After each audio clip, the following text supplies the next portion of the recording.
So I just want to talk about the palette that I'm going to be using on this second part of the painting.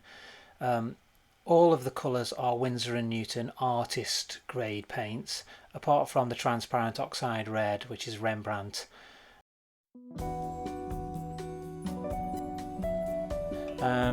Throughout this painting I will be using the medium that I've got mixed up, and the medium that I'm using is linseed oil with turpentine in a 50-50 mix. That's just going to help the paint to flow a little bit better.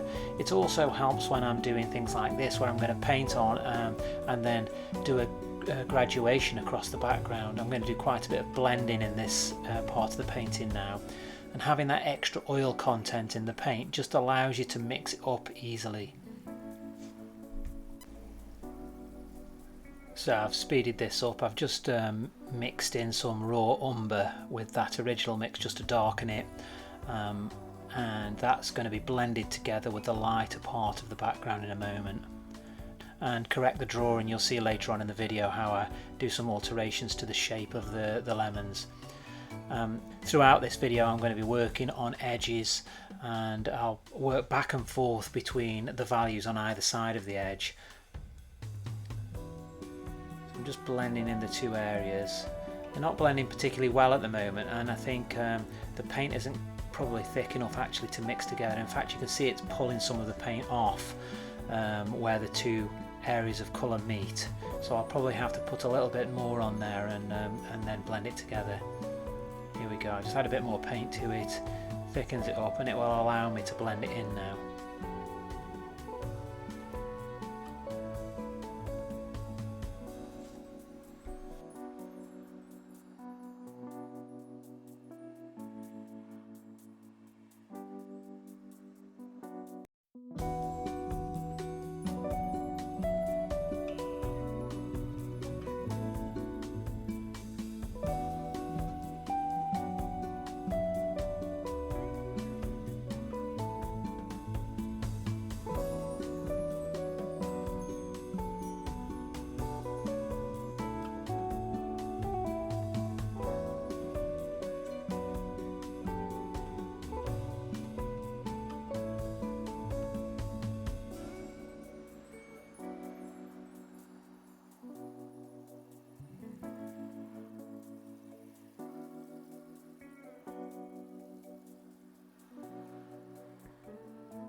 So now, as in the previous video, I work from the back to the tabletop to the front, doing the lemons towards the end, and I'm just using this opportunity doing the tabletop to reshape that sliced lemon.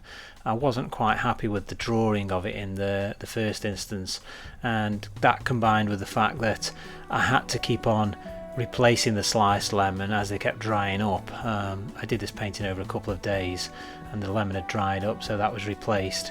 So I'm just using that as an opportunity to reshape the lemon, and I'll do a bit of blending in a moment.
If you're interested in seeing the full-length video of this painting, where I go through every stage of the painting from the block in all the way through to the finish, with explanations of what I'm doing and why, you can see that on my Patreon page.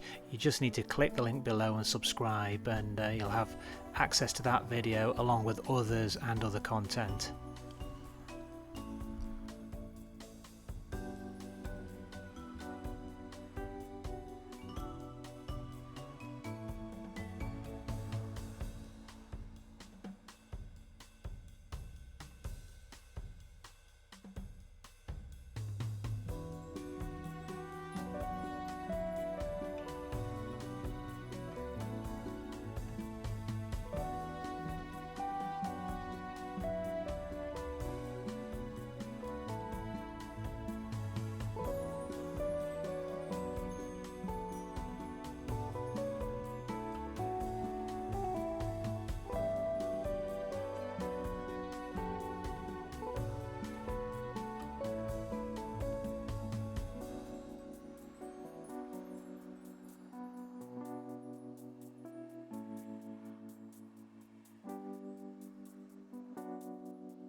You can see I'm putting the paint on, and then I stop and check and take a look at the actual still life, adjust the paint value slightly. So here I've got that warm shadow underneath again, and I work on this several times throughout the whole painting, and as you put more and more onto the painting, you're able to refine areas that you've previously done.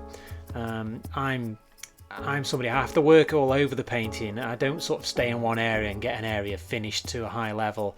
I'll work on an area, make a comparison with what I've already done, move on to a different area. It's just a process for me of just constantly having to adjust, take a look at the still life, look at my painting and see how it compares, and eventually I arrive at something that I'm happy with, but I never get it first time. It is just making a mistake, correcting your mistake, moving on to another area, and comparing. Art, there's just so much comparison in art when you're creating drawings or painting. With drawing, it's exactly the same. You're having a look at the lines and the angles and the shapes that you've put on, and correcting them, and going back into areas and working over it again.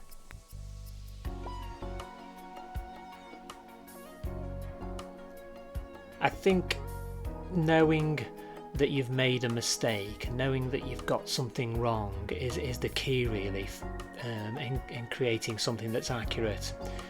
If you can't see the errors, then obviously you can't correct them. So it's a little bit like a musician has to develop their ear. With an artist, you have to develop your eye, you have to get your eye in tune so you can see where things aren't working and things are wrong. If we want to create realistic looking form in our paintings, we have to think about how light falls on the surface of the object that we're painting. So if we take our lemons, the light source is up in the top left hand side and it's coming in at an angle something like this. And it's striking the lemon most directly where that highlight is there. So the light would be coming down and hitting the surface at approximately a 90-degree angle. That means that a lot of that light is therefore reflected back, and we see it as a highlight, see it brightly lit. As the surface of the lemon turns away, like this, obviously the light is coming down at more of an angle, and less of it is reflected directly into our eyes, so it seems to be darker, to the point where actually not much light's being reflected back, and that's how we have the shadow value here. And obviously over the surface of the lemon, that's a gradual curve. So when we're painting this, we have to make sure that our values are gradual, that transition is gradual. In a painting, if there is a sharp transition, such as this, okay, the transition from dark to light suggests a much sharper turn. And you can see, if I look on this sliced part of the lemon, we've got the light coming in here and striking the surface directly there, but then there's a very sharp turn and we're into shadow straight away down here.